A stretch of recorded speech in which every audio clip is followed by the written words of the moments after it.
चाहे crypto currency हो या फिर स्मार्ट कॉन्ट्रैक्ट्स या फिर आपके एनएफटीज, ये सभी काम करती हैं ब्लॉकचेन की टेक्नोलॉजी पर।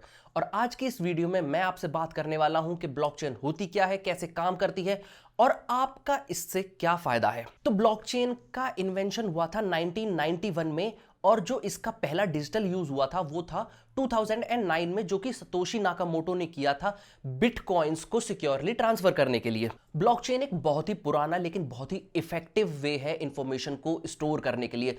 आपने पुरानी दुकानों में जाके देखा होगा या फिर अगर आप किसी शॉपकीपर के पास जाते हैं अभी भी, तो वो एक लेजर रखते हैं, यानी कि एक खाते की किताब रखते हैं जिसके अंदर वो अपनी इंफॉर्मेशन को लिखते चले जाते हैं। और इस जो ब्लॉकचेन है वो भी सेम प्रिंसिपल पे काम करती है लेकिन एक डिजिटल फॉर्म में। और इसमें जो ब्लॉक्स हैं वो यूज होते हैं इंफॉर्मेशन को स्टोर करने के लिए। तो बेसिकली एक ब्लॉक के अंदर तीन तरह की इंफॉर्मेशन स्टोर होती है। एक तो है आपका डेटा, जो कि आपका कुछ भी हो सकता है। अगर आप कोई मेडिकल रिपोर्ट्स हैं, आपके सर्टिफिकेट्स हैं, आपकी एनएफटीज हैं, या फिर आपका कोई भी अकाउंटिंग डेटा है, आपका कोई करेंसी डेटा है।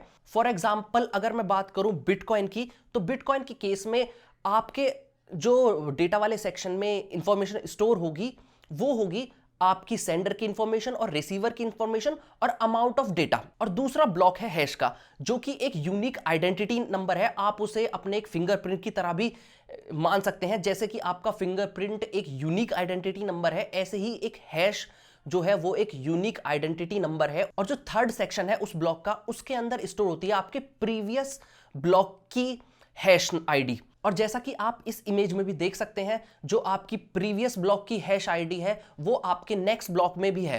तो इसी तरीके से आपकी जो ब्लॉकचेन है वो एक सिक्योर नेटवर्क क्रिएट करती है। क्योंकि अगर कोई भी इंसान एक ब्लॉक के साथ टेम्परिंग करने की कोशिश करेगा, उसे हैक करने की कोशिश करेगा, तो उसको उसके हैश को चेंज करना होगा। और अगर वो एक ब्लॉक का हैश चेंज करता है तो उसको सभी प्रीवियस ब्लॉक्स की हैश भी चेंज करने होंगे। और एक ब्लॉकचेन नेटवर्क बहुत बड़ा नेटवर्क है जिसमें कि आपका हर एक ब्लॉक के हैश को चेंज करना बहुत मुश्किल है। और जैसा कि मॉडर्न डे कंप्यूटर्स बहुत ज्यादा फास्ट हो गए हैं और वो मिलियंस ऑफ कैलकुलेशंस को एक टाइम पे कर सकते हैं, तो वो कैपेबल है एक पूरी की पूरी ब्लॉकचेन के हैश नंबर्स को चेंज करने के लिए। तो इसी प्रॉब्लम को सॉल्व करने के लिए हम यूज करते हैं प्रूफ ऑफ वर्क। तो फॉर एग्जाम्पल अगर हम बिटकॉइन का एग्जाम्पल लें, तो एक ब्लॉक को वेरीफाई करने के लिए बिटकॉइन की जो ब्लॉकचेन है वो लेती है 10 मिनट्स। मतलब कि जितने भी आपके उस नेटवर्क में यूजर्स होंगे, और ये जो ब्लॉकचेन का नेटवर्क है ये सबके लिए ओपन है, कोई भी इस नेटवर्क को ज्वाइन कर सकता है और अपना कंट्रीब्यूट कर सकता है उसको सिक्योर करने के लिए या फिर अपनी कोई भी इंफॉर्मेशन को स्टोर करने के लिए। फॉर एग्जांपल आपके पास एक लेजर है या फिर आपके पास एक खाता है जिसकी आपके पास मल्टीपल कॉपीज हैं और वो डिसेंट्रलाइज्ड हैं। मतलब कि आपकी जो कॉपीज है वो एक सिस्टम पे ना होकर के बहुत सारे सिस्टम्स पे हैं। मतलब कि एक ब्लॉकचेन में 1 लाख लोग हैं, तो वो जो कॉपी है उस लेजर की या फिर उस खाते की वो सबके पास होगी।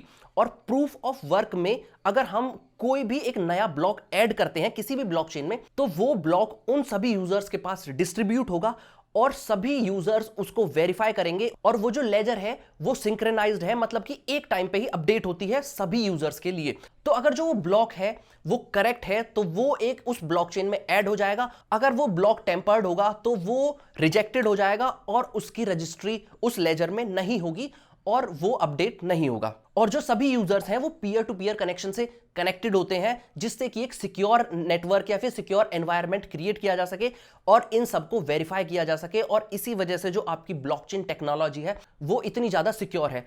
और अगर मैं बात करूं कि इसके यूजेस कहां पे हैं, तो जो मोस्ट रिसेंट यूज है वो है आपका एनएफटीज। अगर आप एनएफटीज देखें तो वो ब्लॉकचेन पे काम करती हैं। आपकी क्रिप्टो करेंसीज हैं जो कि ब्लॉकचेन पे काम करती हैं। और आपके जितने भी स्मार्ट कॉन्ट्रैक्ट्स हैं या फिर इंटरनेट ऑफ थिंग्स हैं, अगर आप अपने होम डिवाइसेस को इंटरनेट के थ्रू कनेक्ट करते हैं और अपने फोन से एक्सेस करते हैं, उसके लिए भी आपको एक सिक्योर नेटवर्क की जरूरत होगी जो कि आपको ब्लॉकचेन प्रोवाइड कर सकता है, जिसके अंदर टेम्परिंग नियरली इंपॉसिबल है। तो आज के इस वीडियो में इतना ही। अगर आपका कोई क्वेश्चन या सजेशन है तो नीचे कमेंट सेक्शन में कमेंट करके जरूर बताइएगा। और अगर आपको ये वीडियो अच्छी लगी हो तो लाइक कीजिएगा, अपने दोस्तों के साथ डेफिनेटली शेयर कीजिएगा और मेरे चैनल को सब्सक्राइब भी कर दीजिएगा ताकि मैं आपके लिए रोजाना ऐसी वीडियोस बनाता रहूं। मैं आपसे फिर मिलता हूं अगली वीडियो में, तब तक के लिए बाय बाय।